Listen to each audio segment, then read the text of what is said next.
आज नागपूर हिवाळी अधिवेशनाचा पहिला दिवस आहे।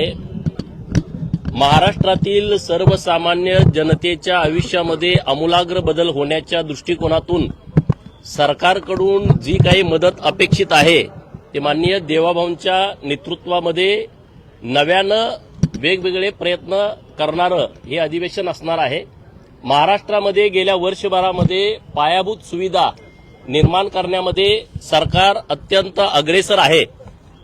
आरोग्य असेल, शिक्षण असेल, गावाकडचे रस्ते असतील, सर्वात महत्त्वाचं शेतकऱ्यांच्या जीवनामध्ये आनंद देणारं दिवसा लाईट देण्याची सौर ऊर्जेच्या माध्यमातून जी योजना राज्यभर सुरू आहे मोठ्या प्रमाणात, जवळपास 50% शेतकऱ्यांचे शेतीचे फीडर आता सौर ऊर्जेवरती आलेले आहेत। असे क्रांतिकारी निर्णय गेल्या वर्षभरात झालेत। पुढच्या वर्षभरामध्ये सुद्धा असे चांगले निर्णय माननीय देवाभाऊंच्या नेतृत्वामध्ये सरकार नक्की करेल अशा पद्धतीची आम्हाला आशा आहे। हे बघा, विरोधी पक्ष असा एकदम व्हायबल झालेला आहे। विरोधी पक्ष नेतेपद मिळत नाही या भावनेतून यांची मानसिकता पूर्णपणे बिघडलेली आहे। परंतु विरोधी पक्षातल्या सन्माननीय सदस्यांच्या लक्षात येत नाही, आपण लोकशाही असणाऱ्या राज्यामध्ये राहतो, लोकशाही असणाऱ्या देशामध्ये राहतो। संविधानाने काही नियम घालून दिलेले आहेत। महाराष्ट्रातील जनतेने जर तुम्हाला स्वीकारलं नसेल तर तुम्ही असं राग व्यक्त करण्यात काही अर्थ आहे असं मला वाटत नाही। राज्याचे मुख्यमंत्री अत्यंत सक्षम आहेत, त्यांना कोणी सल्ले देण्याची अजिबात गरज नाही।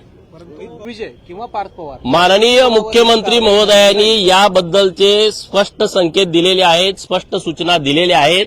जे कोणी या प्रकरणामध्ये दोषी असतील त्यांच्यावरती कारवाई होईल। माननीय मुख्यमंत्री महोदयांनी स्पष्ट आदेश दिल्याच्या नंतर त्यावरती काही मत व्यक्त करावं असं मला अजिबात वाटत नाही। आता ते त्यांना विचारा, रोहित पवारांना आणि पार्थला ते एकत्र आहेत का वेगळे आहेत? मी काय त्यांचा प्रवक्ता नाही पवारांचा नाही, मी बघत नाही कुणाच काय। मराठी माणसांच्या बाजूनं आपलं सरकार पहिल्यापासून ठामपणे उभा आहे।